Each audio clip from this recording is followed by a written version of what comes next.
back for our weekly live stream. Get resourced, a weekly, call it live stream from our Relational Wisdom School. And we're so excited about diving in today's topic. But before we do, we always love to check in with each other.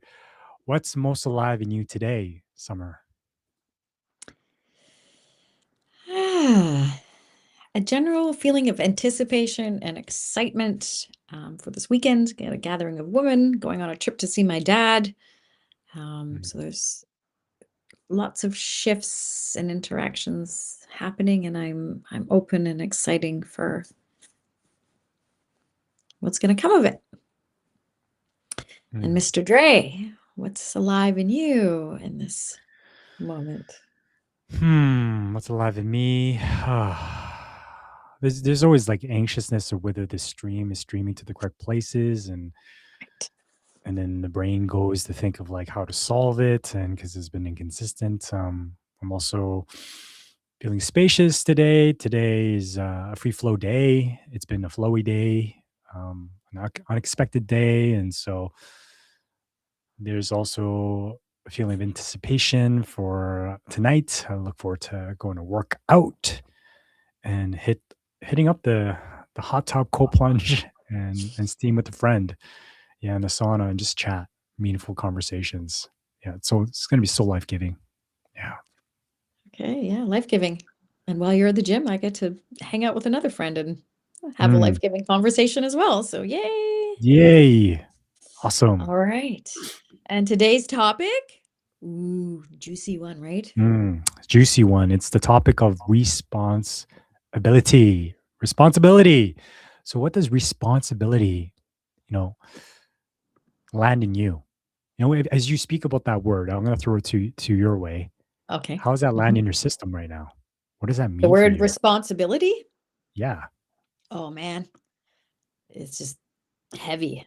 It's my Mm, responsibility. There's a sense of heaviness, a sense of obligation, of duty, of it's something I have to do.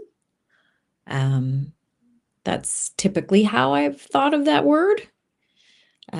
I also, when that word's thrown out, I think of Spider-Man in the movie. With great power comes great responsibility.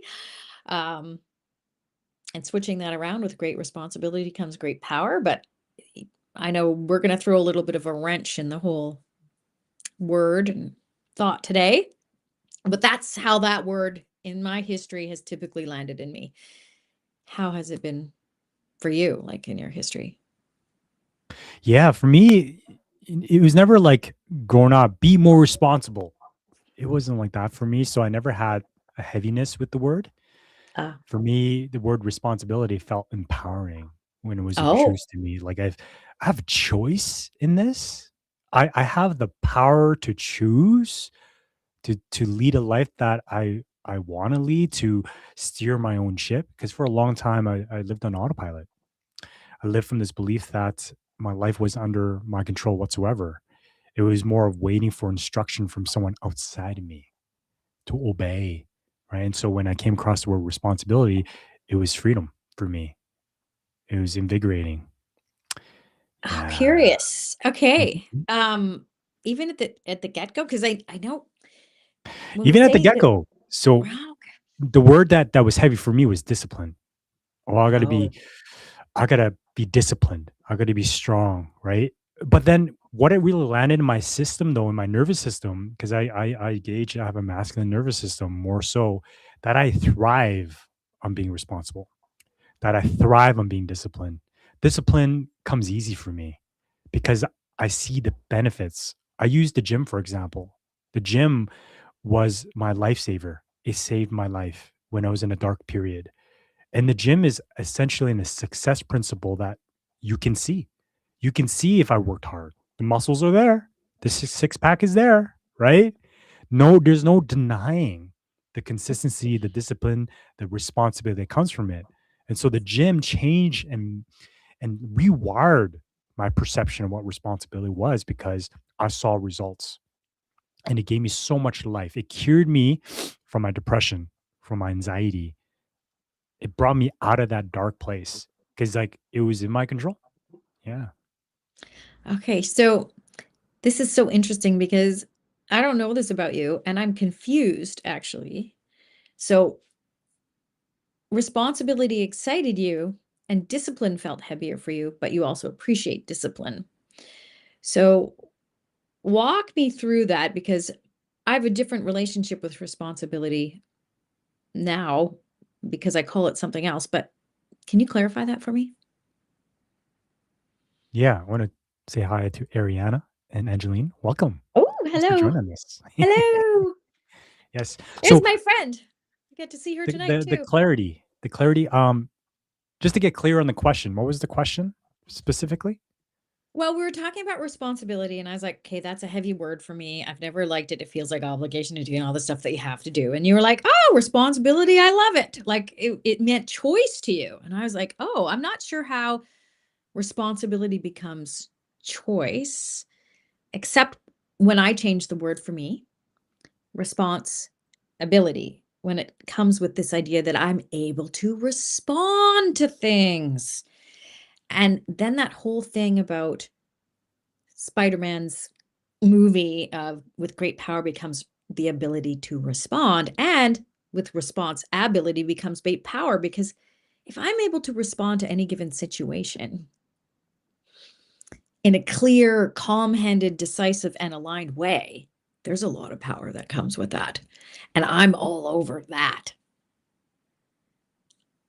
I still have problems with responsibility and where I perceive the heaviness comes from and the obligation and duty parts. So I'm curious for you because responsibility, not responsibility, somehow brought freedom and choice to your realm. And I still haven't quite connected to how that lands for you.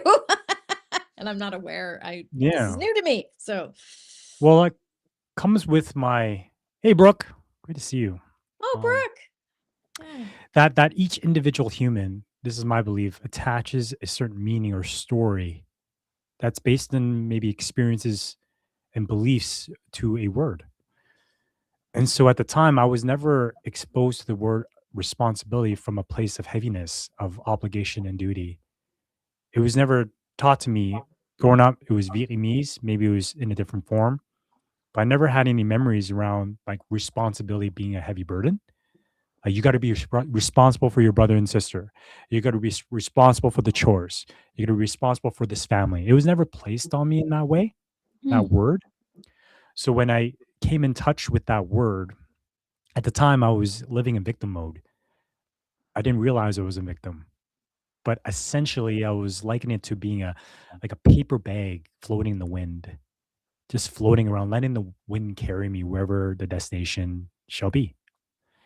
And it seemed like I didn't have a choice in the matter, that I couldn't decide who I should be or can be or do, that I needed to wait for permission, a hall pass from my parents. I needed to wait for instruction from my employers. I never had this creative thinking, this power within me to know that I can carve my own path. So when the word responsibility was introduced to me, it was introduced to me in a way of, hey, Dre, you are the creator of your experience. At the end of the day, if it is to be, it is up to me. Wow, really? So I associated that feeling, that that energy of like, I have power here, that I have a choice in how I want to live my life, to the word responsibility as a contrast to victimhood. Like, Mm. yeah, yeah, Oh, I see. So, because I think that feeling now is what I associate with responsibility. It's that same energy of, oh, I have choice. And I do know growing up, because we had um, teachers and we'd have to hand in our assignments and all of that stuff. And I can't remember what I said exactly, but something to the effect, oh, I couldn't do my homework because I had to go to my aunt's house. And my teacher said to me one day, well, actually, I think you probably chose to go to your aunt's house because I know how much you really like her.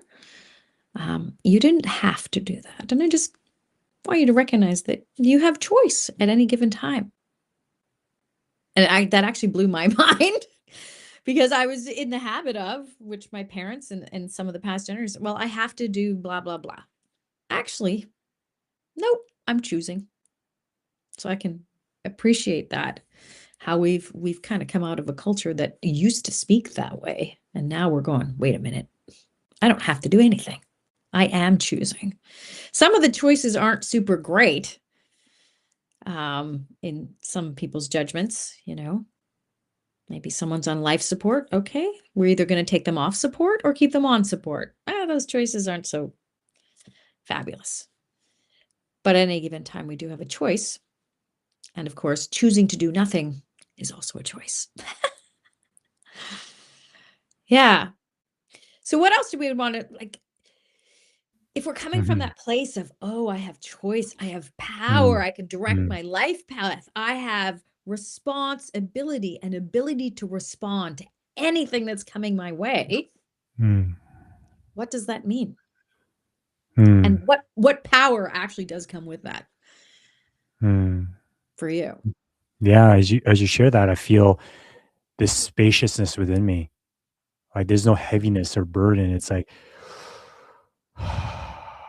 it's just like this energy of power from within that I have a choice in this matter, that I can conduct my life, be that main character in this movie. And the words of invigorating, empowerment, inspiration comes to mind. It's like, why not? Hmm? Like, why would I want to live a life of like not having a choice in the matter? Like for me, that's where depression comes in for me. What's the point? But then when I have that choice, I'm like, let's go, and this let's go, right, comes from this place of like getting connected to my life serving energy, the life force that flows through my veins when I get in touch with being a purpose, being needed, being useful, wanting to contribute. Like that my life matters. That I'm here, I exist because I matter. Hmm. There's a reason for it. If there wasn't a reason for me being alive, what the heck's the point of being here? I would have a nihilistic point of view of like, who gives a shit, right? What's the matter? Everything's gonna dissolve anyways and die, right? It's a really sad existence. But when I tap into this ability to create, the choice to choose what I want, like a video game, they give so much life force in me that there's meaning to my life that I do matter. Yeah. So when you say that, it's like, man, and it moves into this space of choice. Like you going back to like I choose to, right? And this movement away from I shoulds, I have to, this burden, this obligation, that which just comes with such a heavy energy, right? Like Marshall Rosenberg, the creator of nonviolent communication, says, should is the most violent language you use on ourselves. The shoulds. So throwing it back at you. Yeah. Well, you know what? You just brought up Marshall Rosenberg. It's reminding me of a story that's in his book, Speak Peace in a World of Conflict, that really enunciates this idea. And the idea that a lot of mothers used to have back in the day, or at least my mother's, which is, oh, we have to give ourselves to our children, and my job is to make the food for the family and do it. And some moms probably loved cooking, and others maybe not so much. So this mother knew she had to cook. She had all these teenage and young men, young boys, and she had to feed them. And so she had this feeling of responsibility, the heaviness, the duty, the obligation that came with that. And it was felt. So she'd be making food and she would get it done, but it was really not life-giving to her. It was draining. And one day she went to Marshall Rosenberg's workshops and he said, well, what need is that meeting for you? And she was like, actually, it doesn't meet my need. I would so much rather do A, B, C, D, E, F, G. He's like, well, why don't you let your family know why it's not life-giving and what you would rather and see how that goes. So she went back and had this nonviolent communication, this conscious communication, and let them know that um, they could perhaps make food for themselves, or they could collaborate, or they come up with a different idea, but that she just wasn't going to do it anymore because it was so life not giving to her. And she was so worried about their response that she wasn't going to make food anymore. But their actual response was very surprising to her, which was, "Oh, thank God mom's not making dinner for us anymore. Thank God." Yeah, because like a man, realizing she was upset the whole time, she's putting that resentment in the food that I eat. Yeah, and they could feel it. And, she probably, I don't know, she probably, some of the similar, it was probably boring for her over, the 25 years she was cooking food, but they actually appreciated an idea for something new to come in, for them to collaborate, to make food, to do different things. It was so life-giving to her, and therefore also life-giving to her family, because she gave up the idea of responsibility being a duty obligation thing. So when we're able to make choice and respond from our life-serving energy that oozes through us, it's not only for us, it's for everybody else. So this is exciting because it means we have choice.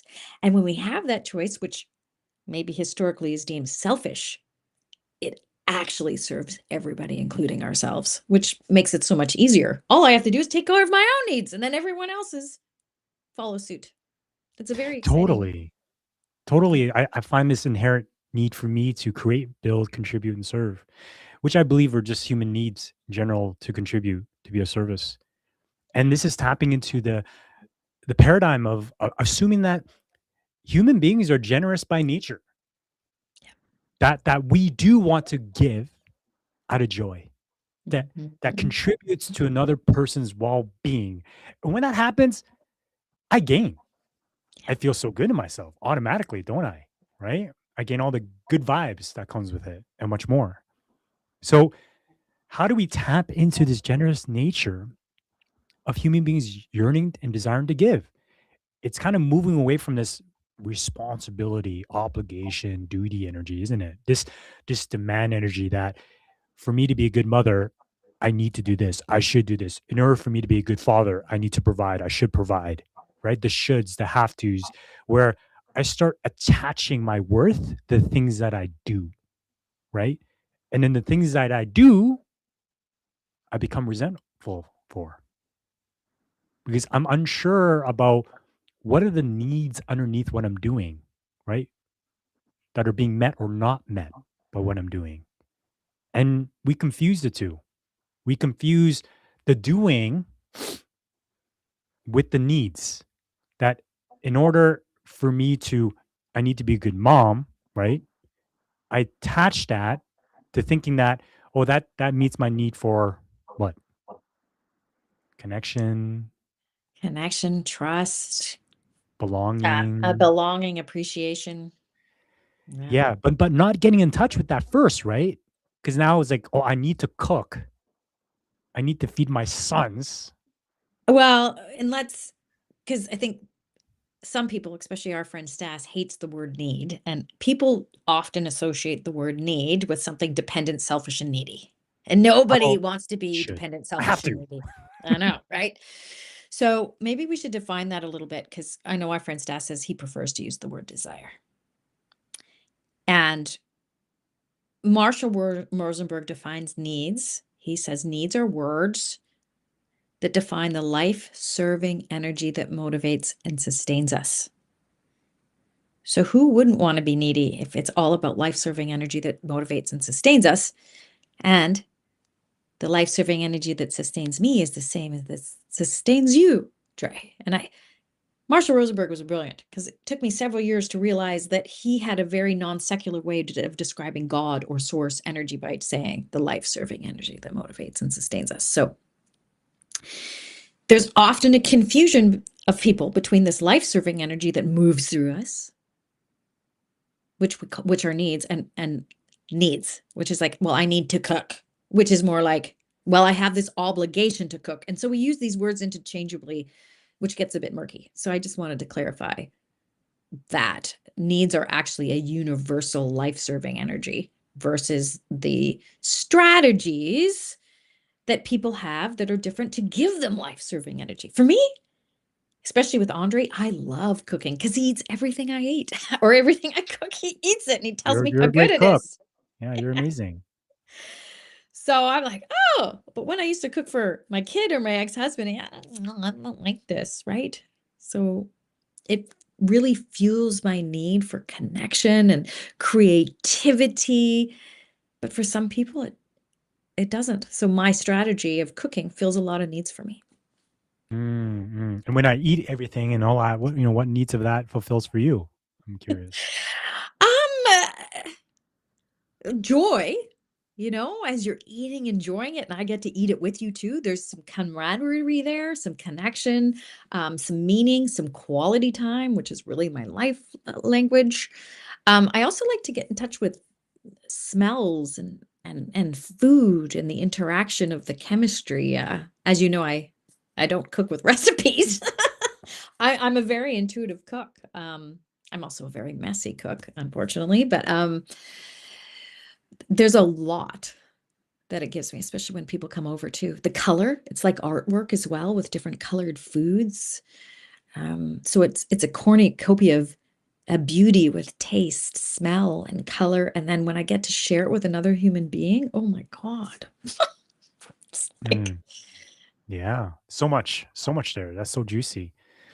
And I know we're diving into like something very juicy as well, right? Where what's coming through for me is this request versus demand energy that comes with this, right? Like going back to the kitchen, like, yeah, why am I cooking?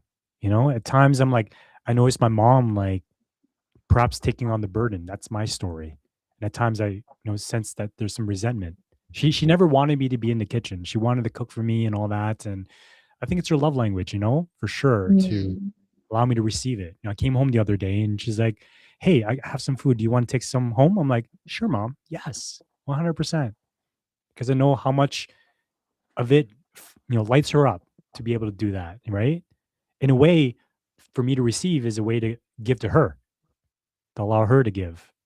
And so it's just a question of like, do I know why I'm doing the things I'm doing? And sometimes I'm not conscious of that, right? And I become resentful doing the things I'm doing that I signed up for unconsciously. But if we can get to the needs, what needs are being fulfilled and what needs aren't being fulfilled, if I take it to the extreme, right? But do it too often, not asking for support, like turning a hobby into a business, for example, right? And for some people, like, man, I'm resentful of that hobby now mm, because now it feels yeah. like work. I got to make a living off of it. Doesn't feel like fun, right? So where's that line? And can I get more clear on like the needs? Because when we play with the needs consciousness, what I find is like I'm not rushing to do anything or solve anything. I can play in this co-creative experience of collaborating how we can come up with a different plan that can meet the most of the needs that we laid on the table, right? And being fluid with that as things change, right? Where I've changed my time of season.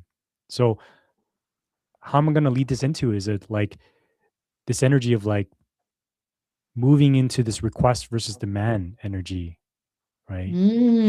How does Mhm. that land for you in terms of what we've talked about so far and tying the threads together?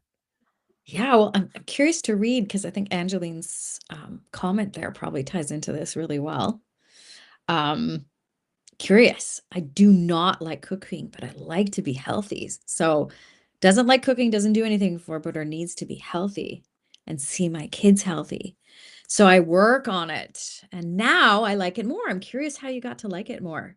Through the lack of through the lack of participation can be frustrating, especially when burnt out. I don't get that last part. Through maybe other members of your family aren't participating. Yeah, like our Yeah, life-serving perhaps a lack of energy. support. Yeah. Yeah, lack of support for that. Maybe you can clarify. Oh, there she is. Um, I prefer doing, yeah, right? I prefer doing things together much more than alone. I don't like feeling unseen, taken for granted, right, in the work of it. And I was just visiting a friend, yes, 2 days ago. She was making food for her kids. And I said, can I chop something for you? Because she was busy chopping up this carrot. And she looked at me, she says, Do you ever know the concept of body doubling? And I'm like, well, no, I don't know what that means. She says, well, just the fact that you're here with me somehow makes chopping this carrot that much easier. I am now enjoying making my food because you're here with me, right? So there's this life-serving energy just comes from being with people and their nervous system. And of course, if I ended up living with her, she'd probably expect me to do some of the chopping at some point and reciprocate, right? Um,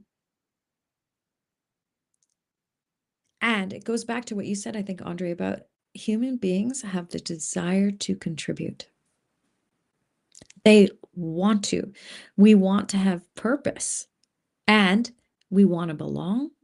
We want to have connection. And we do want to have this collaborative atmosphere. But how do we get there? Because each of us has a slightly different thing going on. For you, you love to eat. I love to cook, especially when you are so appreciative of it. Dishes, not my thing. Like when I lived alone, I would cook and often leave the dishes in the sink for quite a while until I'd clean it up and then it'd be clean. But I really do have a procrastination when it comes to that. Andre, here's his discipline, very consistent. So I cook, he cleans. How fabulous. All our needs are met. It's not often as serendipitous or easy as that, but there is a way for everyone to get their needs met in different ways. It's often, though, not the way that we think about it or what we expect. So I'm going to toss that back Yeah, to you too. for Yeah. sure. I get in trouble when I get attached to a particular plan of doing things, right? Because then there's no choice. For example, we have to clean this particular way. I Mm. remember my mom, I'd be traumatized how my mom treats my dad in terms of how he cleans the dishes. My dad's pretty Yeah. chill. My judgment of my dad is he's not very thorough. That's my judgment. And my mom, instead of, communicating that in a life-giving way, it's really harsh. Yeah. And you can see how my dad just doesn't take it in, feels resentful, and pushes away. And so I've learned a lot from that too, of like, ooh, better keep it clean. Mom's not gonna be happy. I learned that skill early on. And so it's like if I'm so stuck to a particular strategy to clean the dishes, to clean the house, then it removes all creative possibilities. And it can be implied as a demand because I'm saying it has to be done this way, right? And then that person doesn't have choice. When I don't have choice, I have two choices, right? When I don't have choice, I usually have two choices. I either submit, I obey. I'm not worthy. I'm not worthy, right? Mm. Then feel resentful after, and we both pay the price. Or I rebel. I'd be a dick and be like, no, screw this, walking away, fight you, tell you a different way of doing things, right? My way is better than yours. Here's why, right? But when there's a choice, that's key, right? There's a choice, and the choice can be felt. It's in the tone, in the language. But you know what creates a choice is when I have awareness of the needs that'll be met.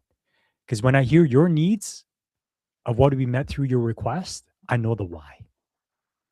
And when I know the why to what I can relate to as a human being, which are the needs, it allows me to step into a different type of consciousness of, hey, I have a choice to contribute to your well-being. Right. Yeah. And it's so serendipitous because Angeline just put in there, changing the why motivated me more when we know why.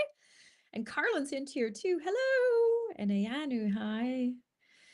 Um, yes. I'm curious. I don't know what comment we made where Carlin's like, yeah, it's exactly how it feels. So I'm in the same boat. Um, That demand it. I believe the body doubling comment was when Oh, Carlin oh chimed yeah. in there. Okay. Yeah. Demand energy. Right. Which means we're not able to respond. Someone is expecting someone from us, and there's no way for us to say, hey, here's my life energy. Here's my contribution. This is how I would go about it. Right. There's no co-creativity when people say, do it this way and do it my way, and I have no flexibility. And we do that unconsciously. since we're talking about the kitchen, I remember my dad, I don't know, I was a teenager and I was cutting an orange. And he says, "You're cutting the orange the wrong way." And I'm like, "Is there really a wrong way to cut an orange?" Like, you know, if you want the medallions, then you cut it in strips. If you want the little, quarters where you eat it like this, you cut it that way. But my dad literally said, "You're cutting it the wrong way." And how many times do we have people come and tell us how we're doing something wrong? Um, or if there's just an energy of that, right? My dad's wife is very particular with the way that she does things. So it's like, well, I'm not going to do that if she has a particular way and I'm going to upset her. So I'll just not do it. So understanding why people do things, for example, Andre's very neat and clean and tidy. I would say I'm not quite so much. I often leave piles of my stuff out where I can see it as a reminder for me to do things with it.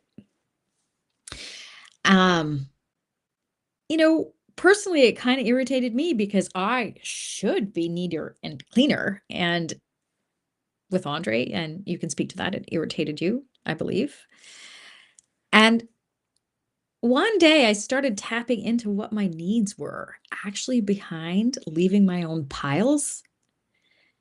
What was the life-serving energy in doing that for me? It was doing something for me, but I wasn't conscious of what.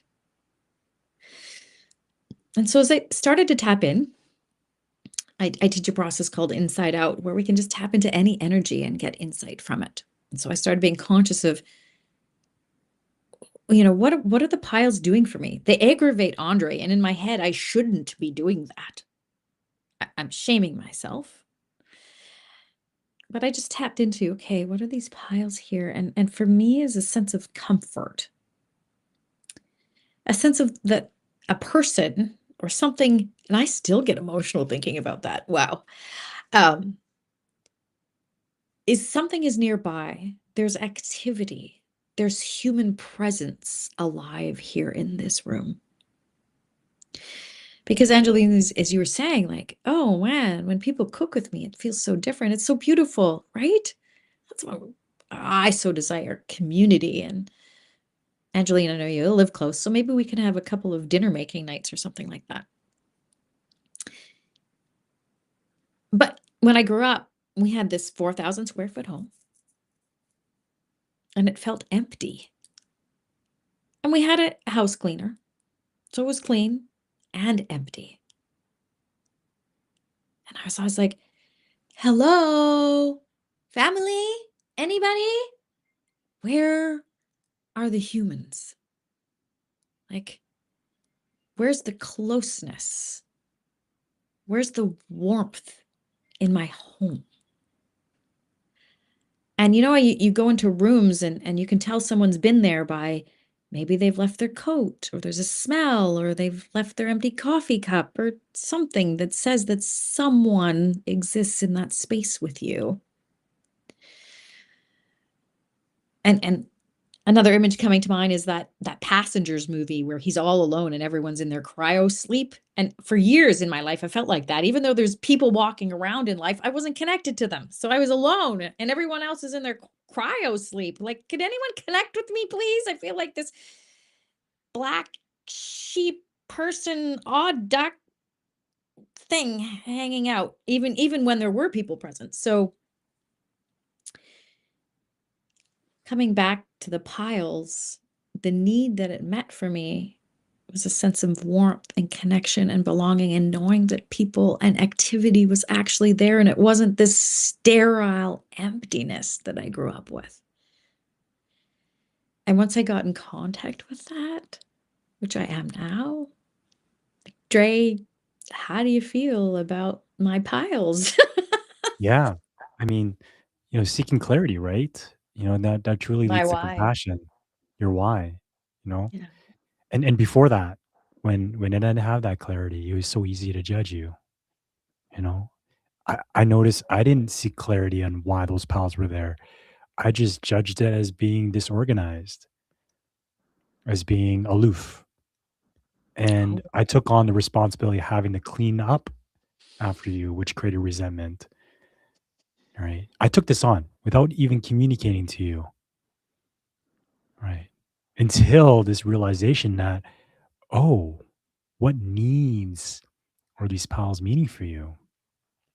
And when I got that clarity, it created compassion, it created understanding. And as a result, my orientation towards those piles were more peaceful, less irritating. Because now I know what it contributes for you, what it connects you to, which is human. And I was mm, touched and moved by your yearning to have human presence in the space. And so that transformed how I view those piles of like, that Summer's a little girl there. That's cool. yeah, and what happened for me after Dre understood that and he has peace, I no longer feel his judgment. I'm also in tune with my needs, which lowers my judgment and my perception of what I should be doing, what I should be responsible for.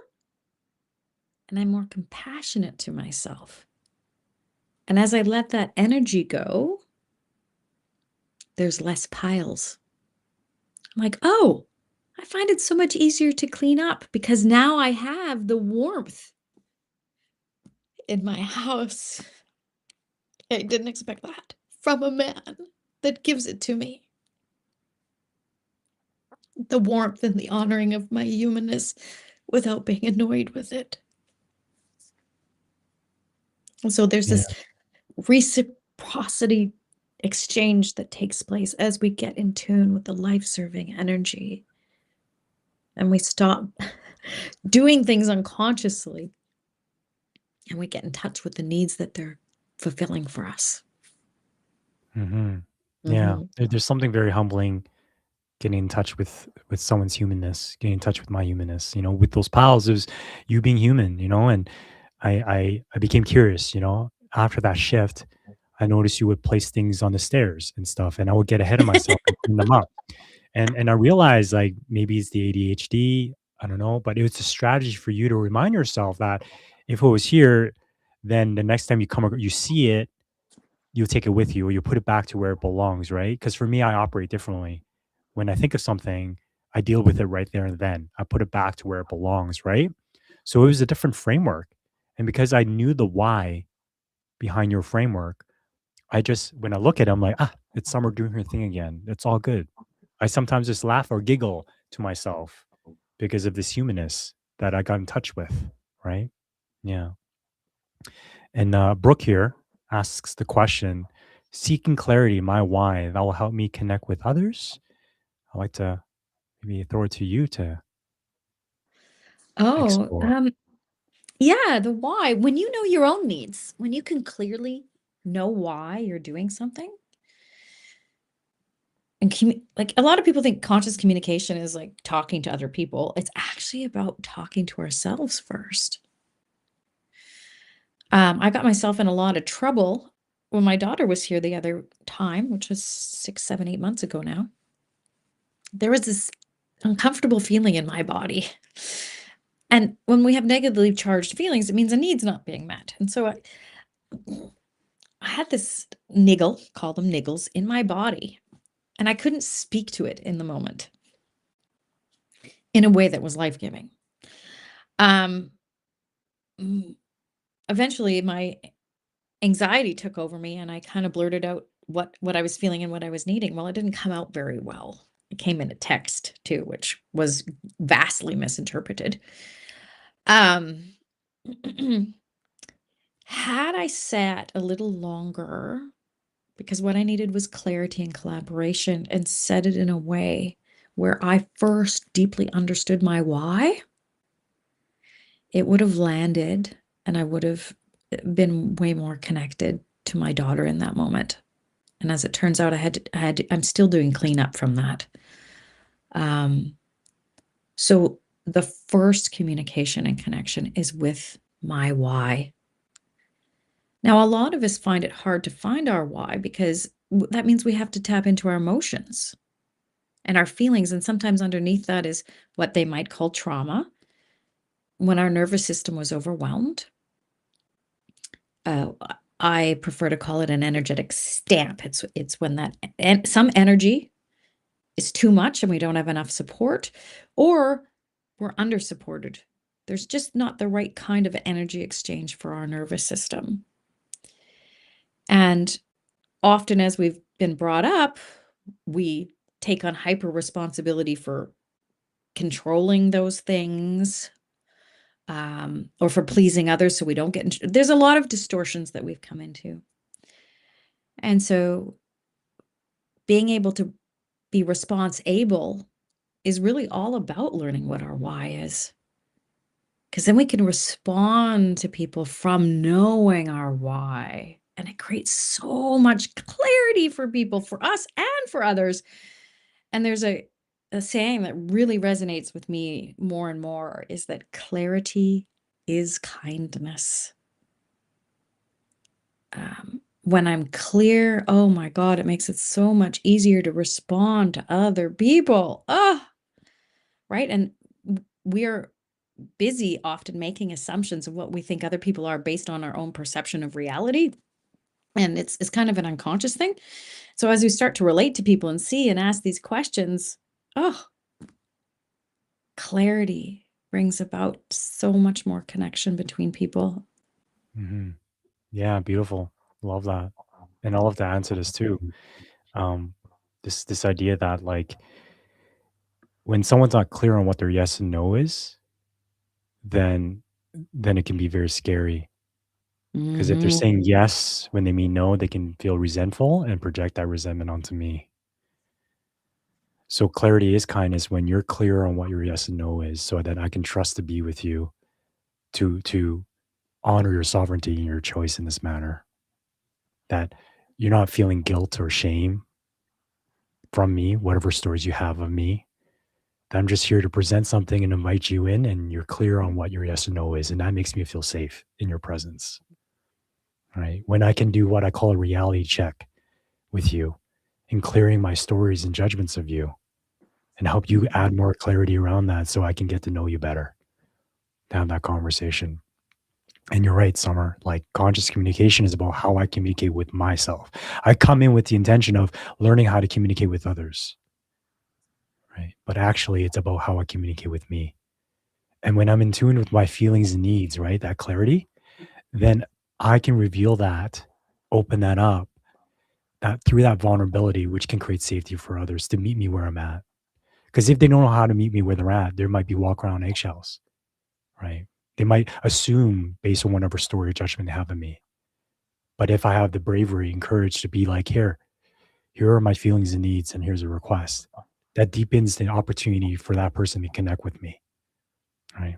And the inverse is true too, because when I connect with my own feelings and needs, I can better guess what that person might be feeling and needing, and I can Exactly. meet them where they're at. Yeah. Yeah. It starts to get us out of the words into the embodiment of it, right? That actually takes us to empathy all the way to telepathy. Sometimes, for example, I always use this example. Andre was quite triggered once. And as I'm able to tap into my own needs, I start to tap into others.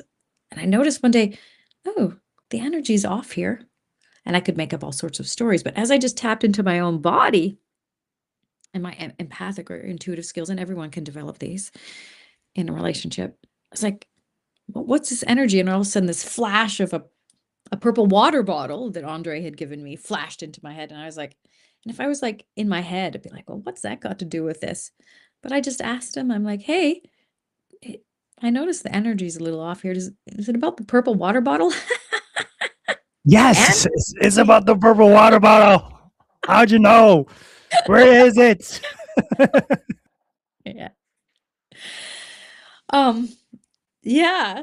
So ease comes as we start to be able to tap into our own system. We're able to reflect others and actually tap in that way. Seems maybe like a big stretch for some people, but um, there's an innate inner technology that we have that we've been afraid of. We're often afraid of our emotions, our feelings.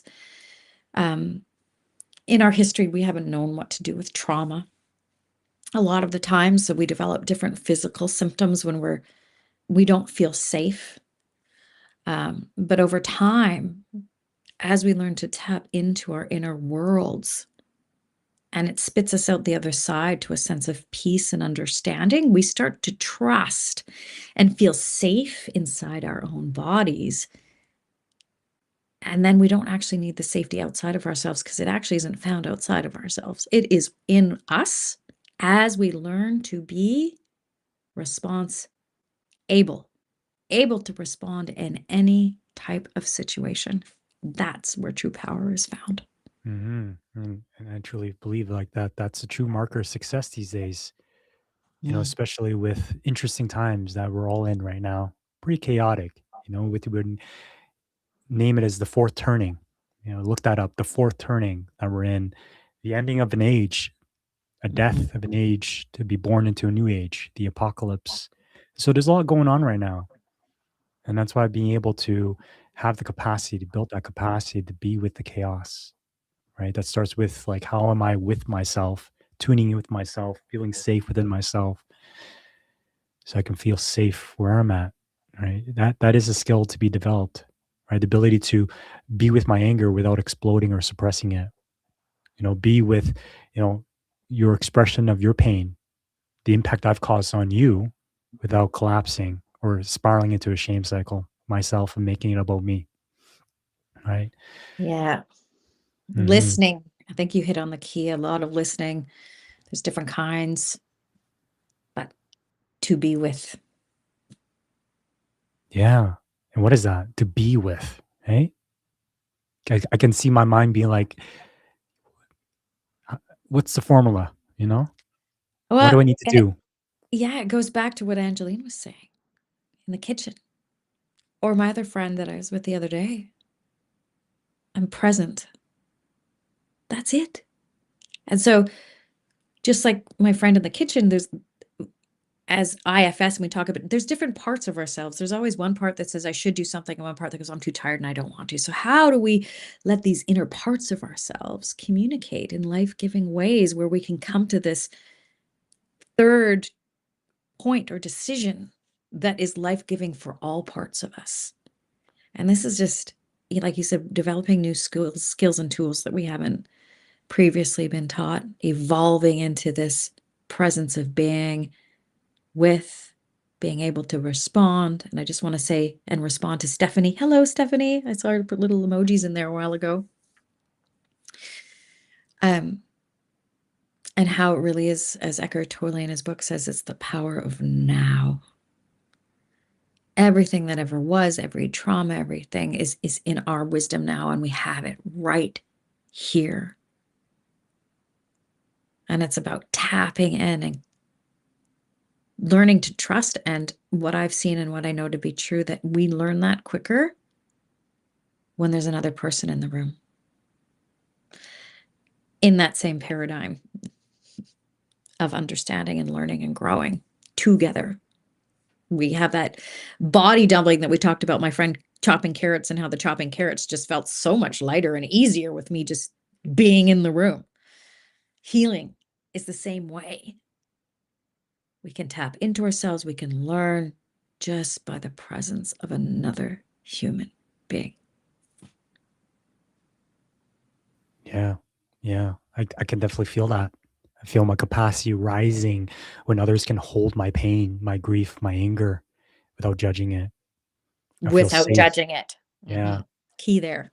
Yeah. Then I feel safe to be with it because I can regulate myself with that energy that before was very, very dysregulating for me because there's no map. It wasn't mapped for me to navigate. Yeah. One thing that came to Yeah. mind. Yeah. Yeah. Mm.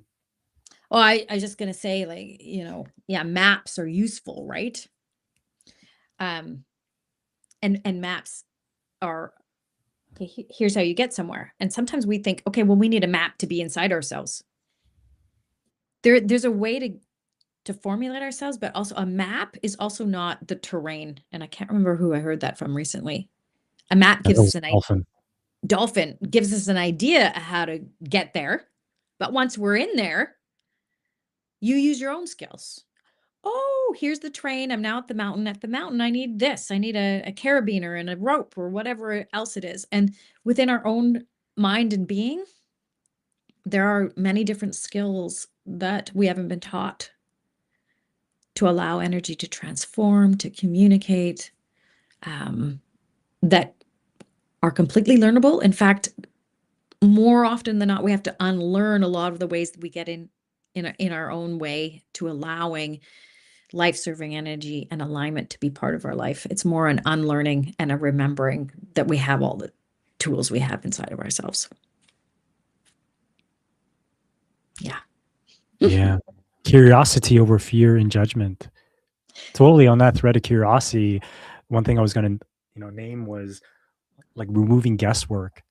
Going back to that clarity piece Oh, of why? Yeah. like not assuming but verifying, doing reality checks. I've been in this practice of clearing the stories that I have with people that have with me, Mm. and just reaching out and seeing if they're open to doing a reality check. And it's been great. It's been like a way of me getting to know them on a deeper level and clearing this stuff that's like in my backlog that's been heavy. I create stories when I send messages and I don't get messages back, for example. What my judgment is, I'm being ghosted. And I find if I just name it and my story around that and how that leaves me feeling and seeing if they're open, if that's true or not, it's brought in a lot of interesting conversations. Yeah. Mm. Yeah. Yeah. Majorly interesting. I know, and correct me if I'm wrong, because this is a story that I have actually that's coming up for me right now is there's a couple of women that I've come say, "Hey, I got this story and got this worry or judgment, and it actually hasn't gone that well." And so I have this situation that men, they like to box it out and punch each other out, and then hey, they shake hands afterwards and they're super good about it. Whereas, I've got a good set of circles where we're all, we're triggered, we tell each other, we observe, we breathe through it, and we transform and we're elevating each other. But then there's other women that I've experienced that with where it's like, okay, I'm feeling this. Are you judging this or whatever? And then it's like, yes, they are, and they defend why they're feeling that way. So I've found having those same conversations, and it might be slightly different, or I'm doing something wrong in the realms outside of our own sort of container, is I'm a bit hesitant to do it. And I'm kind of jealous that you're having all of these, great yeah, tell me your judgments and let's hang out and have this rapport and do this stuff. Whereas I've attempted to do the same thing outside of the people I'm super comfortable with, and it doesn't seem to be the same result or reciprocity. So I'm curious what you might think about that. Interesting. Yeah. Yeah. I mourn that you're having those experiences. And it pains me too, right? If I'm talking to a brick wall, or I'm talking to someone that doesn't have the awareness to own their projections and stories and judgments, perhaps. A big piece of what creates safety for me is like I can own my shit. And if someone else can own their shit, it's safe. It's Hmm. safe for me. Cause it's the admission that this is a co-creative experience. That I'm a stimulus to your feelings, to your reactions, and vice versa.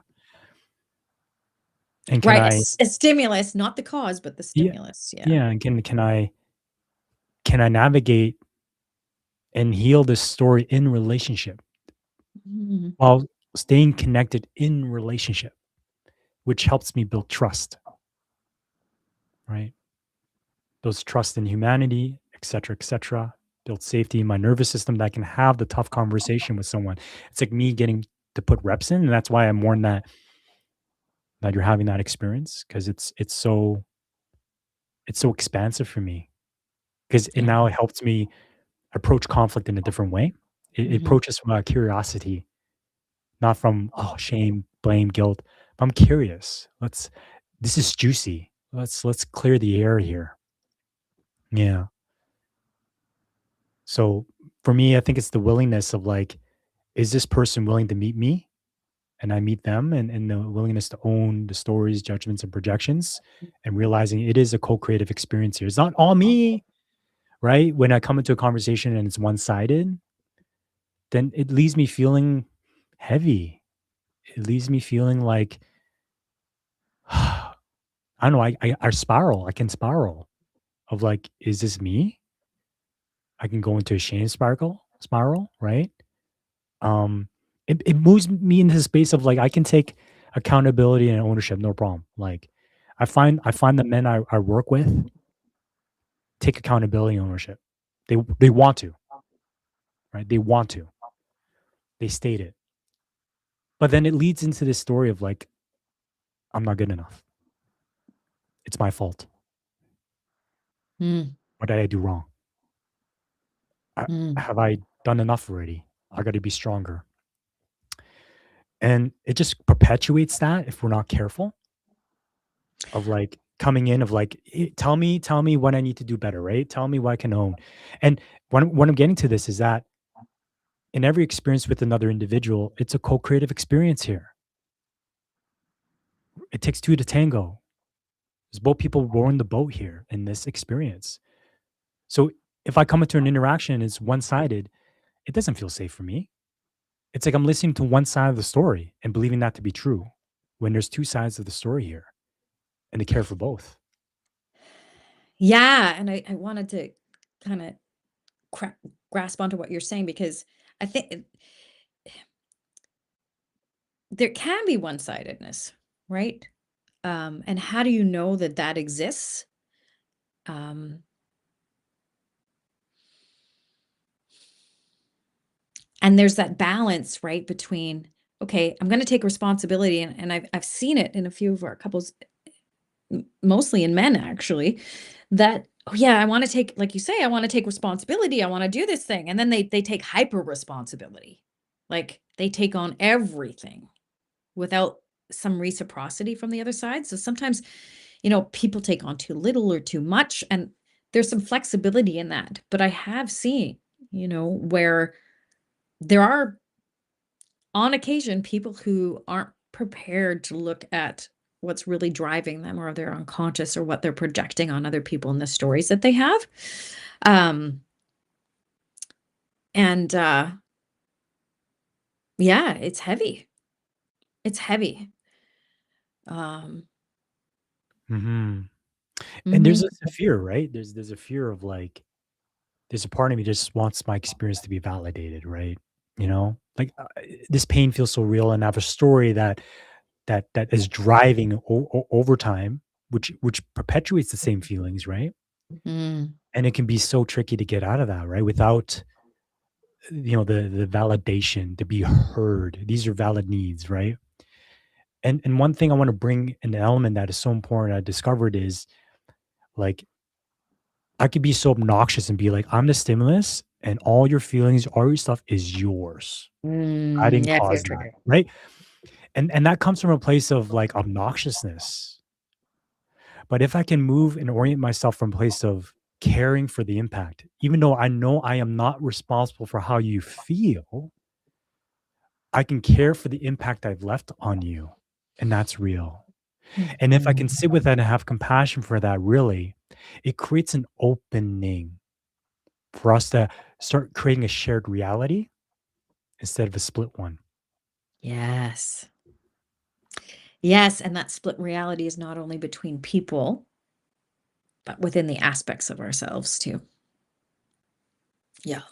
So this is where triggers get to be our greatest teachers if we're able to tap into what mirror that is in us. And I judge that we have some tools as a human species, but we're learning a lot more to really tap into that, into bringing um, a more love, more reciprocity, into creating a new earth with each other where we are connected. We're all learning to embrace ourselves and our humanness rather than creating this division and false sense of blame.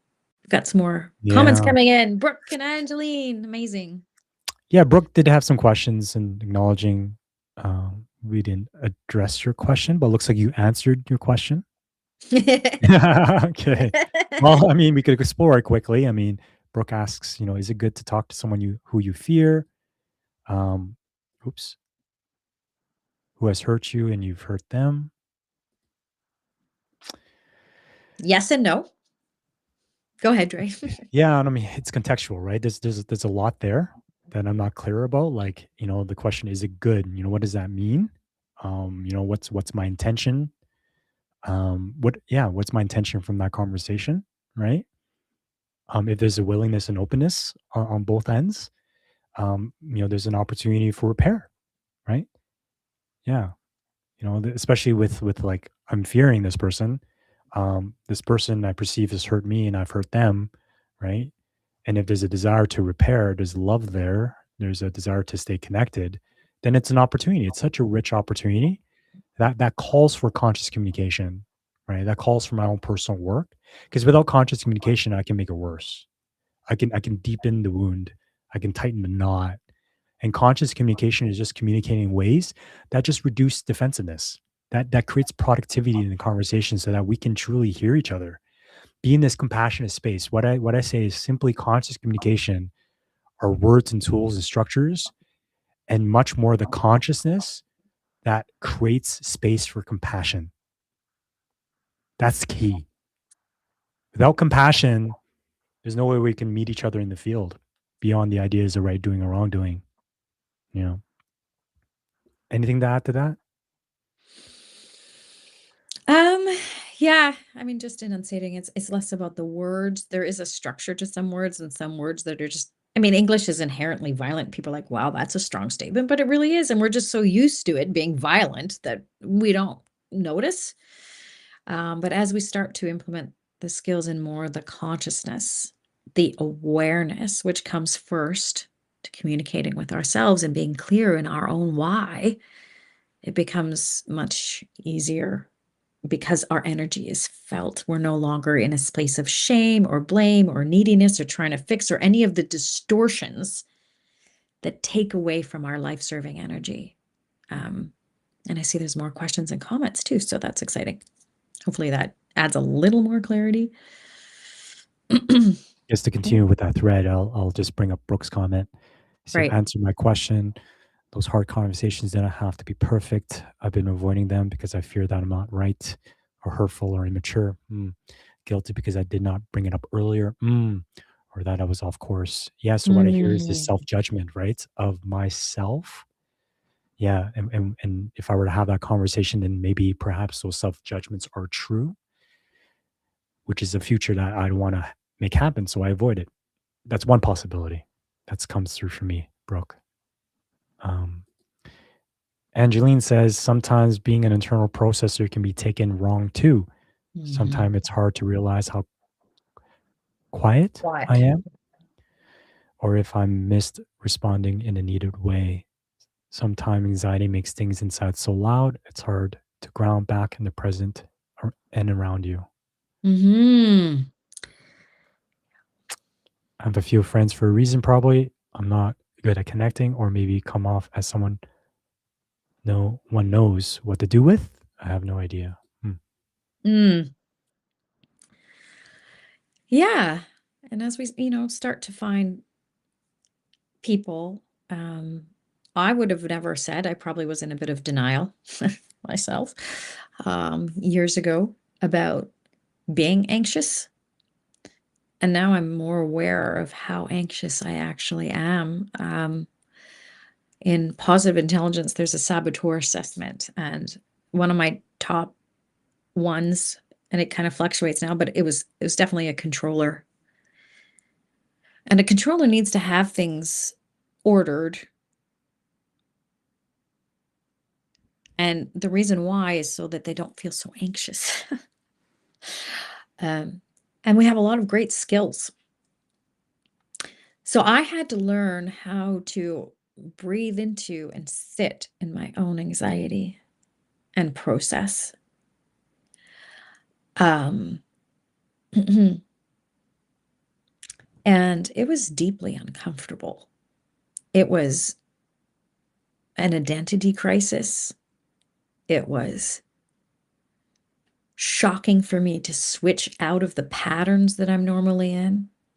And Brooke, as you say, okay, well, I say these things and then I avoid these things and it becomes this pattern, right? And so I wasn't ever an avoider. I was a chaser out of anxiety. Let's fix this right now. Of course, that energy of that demand is repulsive. And so I'd get the exact opposite of what I actually wanted.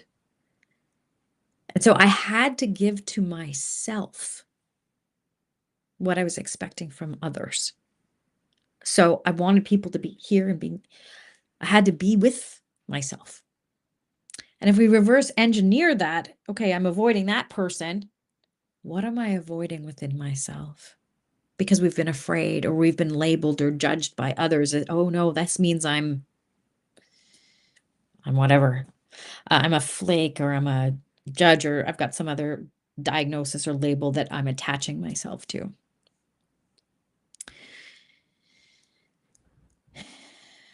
So how do I circle that back to there's a balance between internal processing and being able to handle my anxiety and then coming up with the fear to also share and get feedback from others so that I can see my patterns more clearly. And the more we tune into ourselves, the more then we share with others. It's a feedback loop that becomes deeply nourishing. But we can only start where we're at, right? And that is first acknowledging what we notice in ourselves and accepting who we are in that moment. Yeah, that's Mm. what I. Yeah. What's your Maybe we'll take on answer that, Dre? for Angeline there.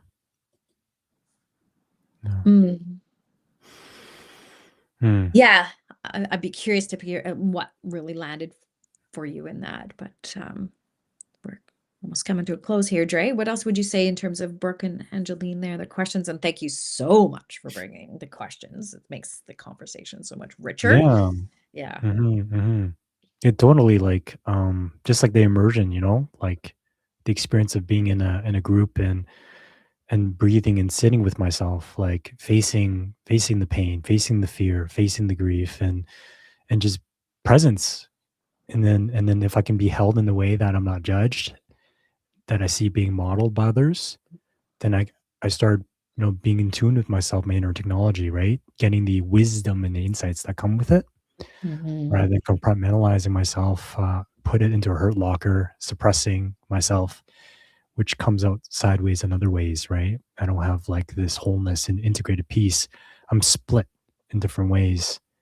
So yeah, it's time for me to look at the tabs I have open on my computer and start reviewing it.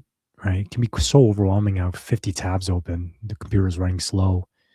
Can I look at one and start doing some cleaning, self cleaning, tending to oneself? So that's all. Yeah, I want to add is presence, cultivating presence. Yeah, with oneself, but often the cultivating of presence is about that body double. There's another person in the room that makes the heavy lifting so much easier. And of course, it's not just any person.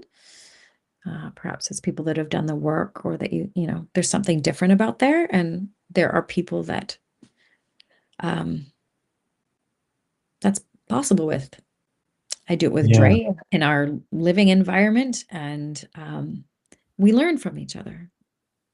Hmm. And then we Yeah. experience more peace. We know that that's happening when we're experiencing more insight and peace. That's not to say we won't be triggered or there won't be stimuli, because triggers mean that there's an energy coming up to be healed. Um, and as long as we can, it's not like we're never going to be triggered. In our state of our society, in the way that it is, triggers come up. They're an indication of energy that needs attending to. And it's actually a celebration as we start to use the tools to get the insight and reclaim peace from those things that have been tucked away so long, that is now being coming up to be healed. And with the right tools, it's much simpler than we've ever previously thought, for sure. Yeah. We can be response able even to our own triggers and things that come up. Totally. Yeah, moving to a space of right relationship with myself, right? Having needs awareness, caring, taking Mm. responsibility from a place of compassion, grace, gratitude, humility, right? Moving away from that shame, guilt, obligation, and duty. But just moving towards like, thank you so much. Thank you, my Jedi trainer. What can I learn from this? Thank you. I have choice in this. Juicy. Yeah. Yes. Yeah. Great Thank conversation. Thank you. you, everybody, for Mm. tuning in, being with us. Brooke, Angeline, Carlin, Ayanu, Stephanie. Yeah. Yeah, we'll be back again next week, same time, same channel. Okay, resource, a Relational Wisdom School live stream on Fridays at 12 p.m. Mountain. If you haven't already, like and subscribe our YouTube channel. That helps us get our content out to the right viewers, as YouTube does need a certain amount of subscribers. We're aiming to have at least 500. I think we're at around 332 or something like that. But once we're above 500, that's when YouTube can gather more data. And if you're not a part of it already, we have a Facebook group, Relational Wisdom School, and join us on there. That's where we'll share, like, we have monthly free workshops. We have a Q&A upcoming. So if you have any relational questions, you can submit your questions in advance. And we have themes that we go into, and you got an upcoming woman circle this Wednesday evening, right? And then we have a date night done differently for couples on Friday evening. That's coming up next week. And then I have a men's gathering on Saturday. So It's I know it's a lot. jam-packed. It is jam packed, but we have a calendar coming up showing you what we have coming up in February. You join the group, it's all there. Anything Yeah. to add to that, Summer? The Facebook group is called the Relational Wisdom Community. Feel free to join us. We have workshops every month and lots of insight in there. And Yes. great people too. Great people who want to be responsible. That's what Hey, are gathered in there. right. Yeah. Awesome. All Awesome. right. Till Peace next out. week. We'll have a special guest next week too. That's right. Special guest Yay. next week.